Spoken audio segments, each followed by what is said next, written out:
Social media पर विवेक पटेल और शिल्पी राज का लव स्टोरी जो है काफ़ी वायरल हो रहा है। और इस लव स्टोरी में जो आप लोगों को पता नहीं होगा, अभी तक आप लोगों को पता नहीं होगा, वो सच्चाई हम आप लोगों को बताएंगे कि हाँ, विवेक पटेल और शिल्पी राज को जो है कैसे प्यार होता है, कैसे उनका करियर जो शुरू होता है, कैसे विवेक पटेल बर्बाद होते हैं, आज हम आप लोगों को सब कुछ बता देते हैं। लेकिन आप लोगों को बता दें उससे पहले कि ये मामला जो है बीना मार्मी जी के पास पहुंच चुका है। हालांकि ये मामला जो है पहले भी वायरल हुआ था, लेकिन उस समय जो है फिर से दब गया। लेकिन अभी जो है ये केस लेकर के विवेक पटेल जो है बीना मार्मी जी के पास गया। हमको जितना मालूम है कि बीना मार्मी जी के पास जो भी केस जाता है लगभग सॉल्व होता है। हालांकि बीना मार्मी जी किसी के दिल में बसी नहीं हुई है कि हाँ उसके बॉयफ्रेंड को गर्लफ्रेंड को मिला देगी या पति पत्नी को मिला देगी, लेकिन जितना भी खोए हैं, जो भी कुछ भी खोए हैं विवेक पटेल, वो उनको वापस मिलना चाहिए और मिलेगा। क्योंकि ये बात को हमको भी विश्वास है और बीना मार्मी जी भी बोल रही है तो यह होगा। क्योंकि 10-15 लाख रुपया जिस स्तर पे, जिस ऊंचाई पे जो है शिल्पी राज है, उस ऊंचाई पर जो है 10-15 लाख रुपये की कोई बड़ी बात नहीं है। अब आप लोगों को बता दें कि एक समय था कि पटना में प्रमोद प्रेमी के साथ जो है शिल्पी राज का डुएट गाना होने वाला था। उस समय जो है विवेक पटेल के माँ जो है लास्ट सांस ले रही थी, हॉस्पिटल में थी। लेकिन उस समय भी जो है विवेक पटेल अपने माँ के पास नहीं जाते हैं और शिल्पी राज को लेकर के और डुएट गाना करवाने के लिए प्रमोद प्रेमी के पास स्टूडियो में, इस स्टूडियो से उस स्टूडियो तक लेकर के जाने का काम करते हैं। ऐसे हैं लड़के जो है प्यार में इतना ज़्यादा पागल होते हैं, इतना ज़्यादा भरोसे कर लेते हैं किसी के, कि लड़की जो है जब ऊंचाइयाँ छू लेती है तब पछाड़ी घूम करके नहीं देखती है कि हाँ हमारे पीछे भी कोई था, हमारे करियर के साथ भी स्टार्टअप के में भी कोई था। लेकिन इस समय जो है ये मामला जो है काफ़ी वायरल हो रहा है। आप लोगों को बता दें कि पूरा मामला, इन लोगों को प्यार कैसे होता है।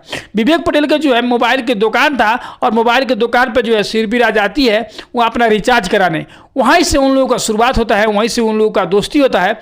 और जब दोस्ती होता है तो वहाँ से जो है भाई विवेक पटेल सारा अपना काम धाम छोड़ करके जो है शिल्पी राज को जो है पटना लेकर के अपने बाइक से जो है लेकर के जाने का काम करते रहते हैं। और वहाँ से जो है इन लोग का लव स्टोरी शुरू होता है। कुछ दिन के बाद में दुकान सब छोड़ देते हैं, बस शिल्पी राज के पीछे जो है हाथ धो करके पड़ जाते हैं और शिल्पी राज को करियर बनाने के लिए पूरे अपना दुकान बेच देते हैं और पटना में वो लोग रूम लेकर के रहने लगते हैं। यही बात है कि एक बार जो है विवेक पटेल के जो है माँ जो है हॉस्पिटल में जो है लास्ट सांस ले रही थी, इतना बीमार थी कि दम तोड़ दी। उस समय जो है विवेक पटेल जो है अपने माँ के पास नहीं जा करके शिल्पी राज को जो है प्रमोद प्रेमी के साथ जो है डुएट गाना कराने लेकर के जा रहे थे। तो ऐसे ऐसे करियर जो शुरू हुआ है, शिल्पी राज जो है आज ऊंचाइयाँ छू लेती है तो भाई पीछे घूम के नहीं देखती है। इसमें बीच में रोल आता है कि विजय चौहान का सच में इसमें बहुत रोल है। हम ये दावे के साथ कह सकते हैं कि विजय चौहान भी जो है उनको नहीं रख सकते हैं, ये गारंटी है।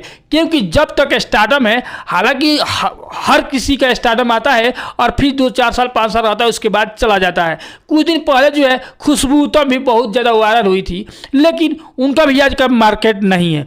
कुछ दिन पहले अंतरा सिंह प्रियंका का भी 2-3 साल पहले खूब 2-3 साल तक बजी, उसके बाद भी वो थम गई।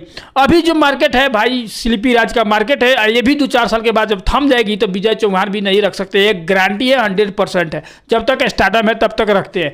ये बात जो है विजय चौहान जो है, हालांकि जब ये विवेक पटेल को छोड़ करके विजय चौहान के साथ जब दिल्ली जा रही थी शिल्पी राज, तो उस समय क्या बोलते हैं विवेक पटेल जब पूछते हैं अपने पत्नी से, यानी अपने शिल्पी राज से, कि हाँ मुझ में क्या कमी है, काहे ऐसे कर रही हो।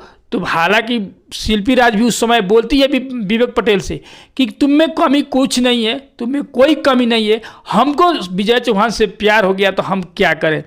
तो ये है भाई, पहले तो विजय भैया चौहान भैया बोलती शिल्पी राज, लेकिन भैया के संबंध को एक कदम आगे बढ़ाते हुए ये जो है प्यार कर बैठी विजय चौहान से। तो ऐसे ऐसे मामला है। इन लोगों के बारे में आप लोग क्या सोचते हैं, अपना राय कमेंट करके बताइएगा। तब तक के लिए जय हिंद।